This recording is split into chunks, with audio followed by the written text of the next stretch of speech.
sejam todos bem-vindos ao nosso mais novo podcast aqui da Biblioteca Pastor Alcebiades Pereira Vasconcelos, chamado De Frente com a Bíblia. E a gente vem trazer nesse projeto um dos acervos mais fascinantes que nós temos aqui na nossa biblioteca, que é o nosso acervo bíblico. E hoje, não muito nem menos mais importante, é lógico, nós vamos ter como nossa convidada a nossa diretora acadêmica, mas também ela é nossa coordenadora do curso de Ciências Teológicas, Ciências da Religião e Teologia, a professora a doutora Fátima Vargas. Professora, seja muito bem-vindo ao nosso piloto, né? O nosso primeiro podcast De Frente com a Bíblia. Muito obrigada, Kelly. Eu fico muito feliz de estar aqui.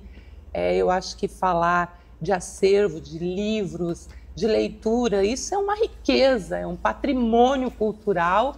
E como o slogan da faculdade, onde o conhecimento traz liberdade, se há um lugar onde o conhecimento traz liberdade, é na biblioteca, né? Com certeza, né? E aí, para a gente começar, né, para dar esse primeiro passo, a gente quer saber, professora, na sua opinião, já trazendo experiência, né, aí dessa carreira didática de ensino, qual que é a importância desse acervo bíblico para dentro de uma biblioteca onde nós temos um ensino, principalmente teológico? Isso é legal, porque nós, quando somos hoje formados, mas a gente passou por uma graduação. E quantas vezes estivemos dentro da biblioteca procurando recurso para pesquisa, né? E aí a gente vai ver a questão do acervo em se tratando de Bíblia, porque a Bíblia é o material, o suporte, a riqueza da teologia. Trabalhamos com Bíblia quando se fala em teologia, né? Com Bíblia, com a revelação de Deus que está na Bíblia. E aí o acervo, ele tem essa riqueza, porque ele vai ser exatamente as fontes primárias, né? A Bíblia, as suas traduções, são as fontes aonde os estudantes vão fazer suas pesquisas.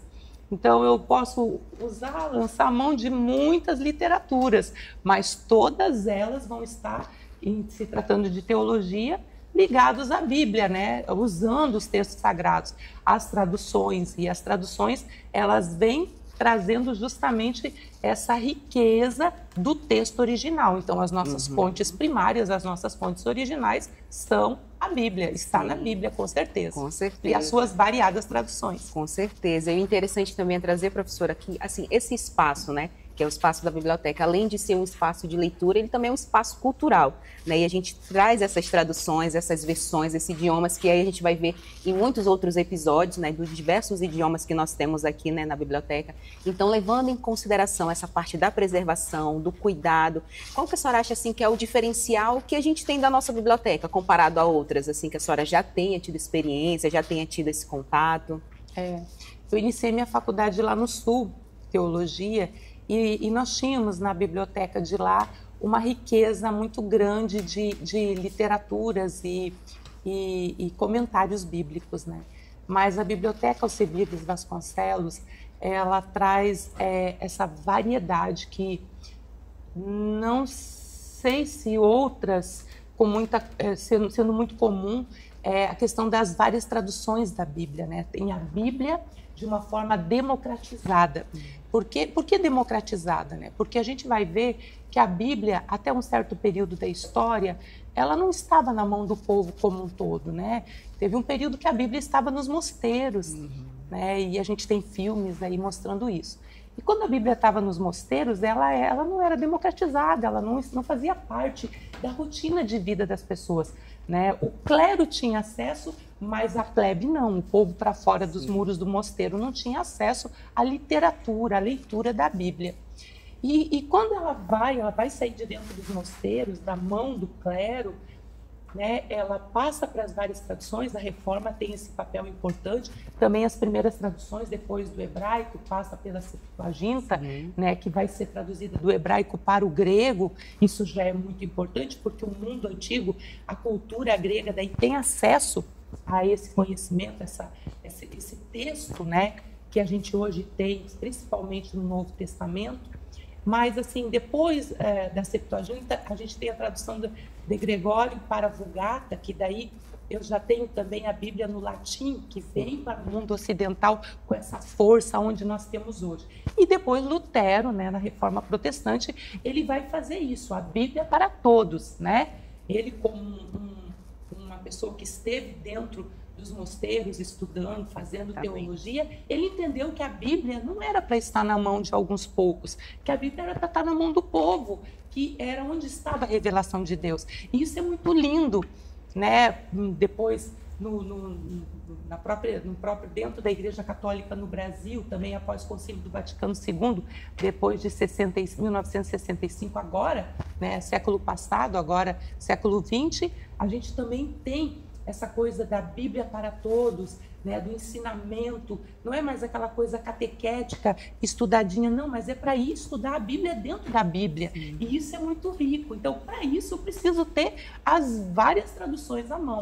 Aqui dentro a gente tem, acho que foi a primeira pergunta da Kelly, e você pode me interromper, Sim. Kelly, porque eu falo muito. Fique à vontade. Mas assim... aqui dentro, por exemplo, nós temos a Bíblia em braille. Sim. Isso é acessibilidade, isso é muito rico, é muito importante. A pessoa tem deficiência visual, ela vem, ela senta, ela pode ler a Bíblia, né?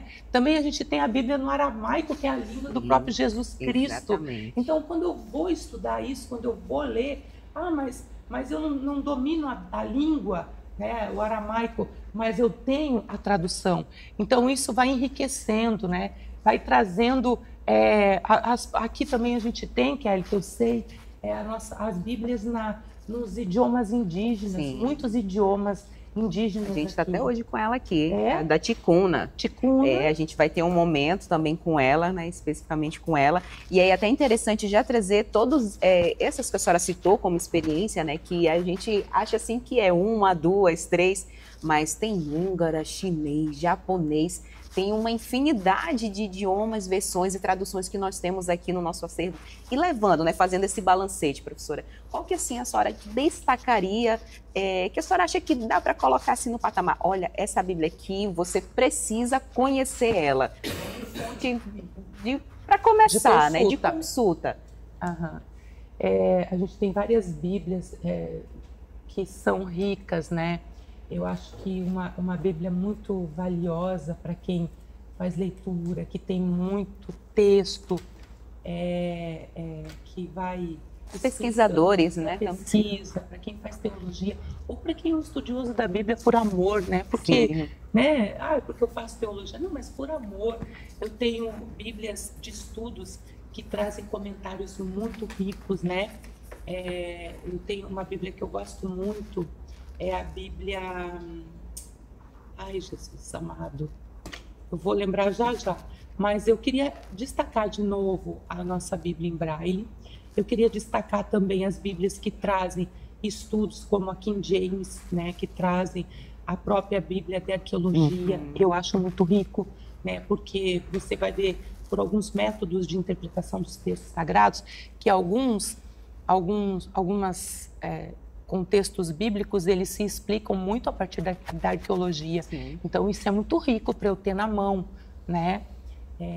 Eu acho que nós podemos lançar a mão disso para enriquecer uma exegese, uma boa interpretação, né? Então, quando eu vou mexer com os contextos, eu preciso de comentários bíblicos e que sejam bíblias de estudo que enriqueçam isso que eu estou pesquisando para aprofundar. Contexto histórico, contexto arqueológico, né? Por exemplo, a Bíblia de Arqueologia, ela vai comprovar que o êxodo aconteceu, que no período que a Bíblia data, houve no Egito uma queda na população muito grande. Então, a arqueologia comprova. Isso é a riqueza, né, do texto bíblico que a arqueologia comprova. Então, são Bíblias aí que não podem faltar nos nossos materiais de apoio e suporte de estudo. Muito bem, professora, isso é fascinante, né? Então, quando a gente pensa nesses exemplares, que são raríssimos em alguns lugares, né? A gente vê aí que a entrada desse estudo, da palavra, né, de Cristo, né, em si, ali como físico, para alguns lugares, ela é limitada, né? Então, já trazendo essa perspectiva, assim, para os nossos pesquisadores, os nossos estudiosos que estão aí, né, nos acompanhando, que mensagem que a senhora traz, que incentivo a senhora traz justamente para que essas pessoas, elas busquem mais justamente essas fundamentações históricas, essas partes onde vão realmente trazer, falando sobre a queda, sobre o nascimento de Cristo, né, sobre o fim dos tempos. Então, que a senhora pode até trazer como uma curiosidade também para motivar, né, essas pessoas que estão nos acompanhando. O que a senhora traz como olha, uma cutucada assim, você aí que está paradinho aí, que precisa conhecer mais justamente dessa história, da teologia toda em si, que está ali dentro da palavra? Eu acho que nós precisamos, enquanto cristãos, todo cristão tem obrigação, tem o dever, não é uma obrigação, o dever, e também o dever ele se cumpre muito pelo amor, né? Eu devo, mas eu faço com amor. E ler, estudar a Bíblia, ela é algo que deve estar no nosso dia a dia, né? A ciência está aí comprovando que quem faz meditação, quem lê a Bíblia, quem se dedica aos textos, tem uma vida mais de paz, uma vida mais tranquila. É engraçado isso, né? Que aquilo que a gente já falava, que os pastores pregavam há tanto tempo, mas principalmente quem de alguma forma atua, trabalha, ensina na igreja, precisa se dedicar a isso. Eu não posso chegar para oferecer pouca coisa, muito raso. Então, quem trabalha, quem dá aula na escola bíblica dominical, quem trabalha, quem faz célula, quem lidera uma célula, precisa estudar. Então, não só o estudante de teologia, que está lá matriculado na Faculdade Boas Novas, que está cursando teologia, mas para quem está servindo o reino precisa ter mais conteúdo. E esse conteúdo... Né? Hoje também a gente tem o ensino, né, religioso nas escolas em peso, né? Então, a gente tem, assim, até inclusive hoje aqui na nossa faculdade, né, saindo muitos, né, alunos já formados pelas ciências da religião, que é onde eles vão atuar como professores do ensino religioso, né? Hoje as escolas, elas estão tendo que ter aí uma certa obrigatoriedade, né, de ter os professores realmente para ministrar. Formado, né, na área para poder, né? Formado em ciência da religião para ministrar o ensino religioso nas escolas, com certeza, Kelly. E mesmo que o ensino religioso diga que nós não podemos fazer proselitismo de nenhuma religião, mas ele sempre vai lançar mão nos textos sagrados do cristianismo, que é uma das maiores religiões do mundo. E quando eu falo de cristianismo, eu tenho que entender a Bíblia, tanto na tradução judaico quanto cristã. Então não adianta, nós precisamos fazer isso, né? Estudar. Eu acho que é muito rico também, Kelly, falando ainda de traduções, a Bíblia católica, que ela lê, a nossa protestante são 66 livros, a católica 73, porque tem aqueles acréscimos dos livros ditos deuterocanônicos, que são aqueles que algumas pessoas dizem apócrifos, mas eles não são apócrifos, na verdade.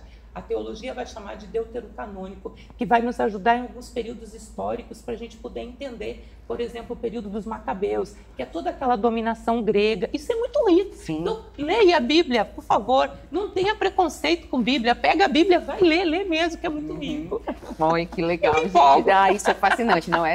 Trazer a experiência desse acervo, né, para dentro desse podcast, essa é a intenção, né, para que as pessoas que nos acompanham, os nossos alunos, nossos pesquisadores e os apreciadores, né, e curiosos, estudiosos da palavra de Deus, justamente reconheçam e venham conhecer o nosso acervo, né? E falando em conhecer, professora, o que a senhora diria aí para os nossos alunos, para os nossos professores, para os nossos visitantes, né, que nos acompanham?